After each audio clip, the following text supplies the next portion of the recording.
आसिया अंद्राबी साहिबा हैं जो कि लीडिंग फ्रीडम फाइटर हैं कश्मीरियों की और बड़े अरसे से जेल में हैं। उनके हस्बैंड भी जेल में हैं, 28 साल हो गए हैं। अब आसिया अंद्राबी के केस में इंडियन कोर्ट का फैसला आने वाला है।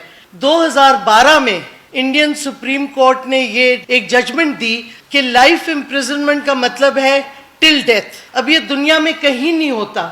And I want to address the international media also that it is absolutely mind-boggling why the international community is silent on the issue of prisoners, on the inhumane treatment, the illegal treatment of Kashmiris in Indian-occupied Jammu and Kashmir by the fascist Modi government. Is a complete violation of the 4th Geneva Convention, Article 49.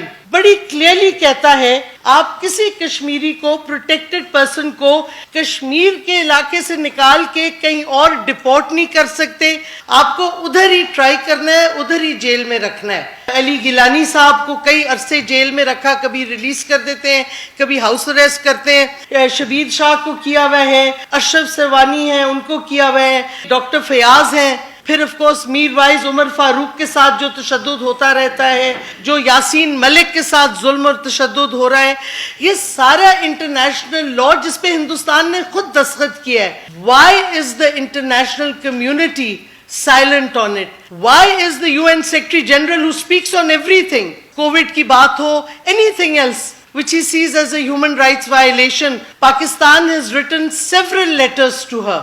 Women caucuses हैं दुनिया के पार्लियामान में, हमें उनको appeal करना चाहिए। Women shall be confined to separate quarters and shall be under the direct supervision of women.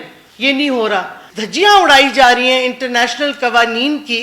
Pakistan को tribunal demand करना चाहिए इंटरनेशनल, क्योंकि जो नई इंडियन सुप्रीम कोर्ट की डिसीजन है लाइफ इम्प्रिजनमेंट पे, इट इज़ बेसिकली, अगर ये सेंटेंस लाइफ इम्प्रिजनमेंट का आया दैट मीन्स ये जुडिशल मर्डर है।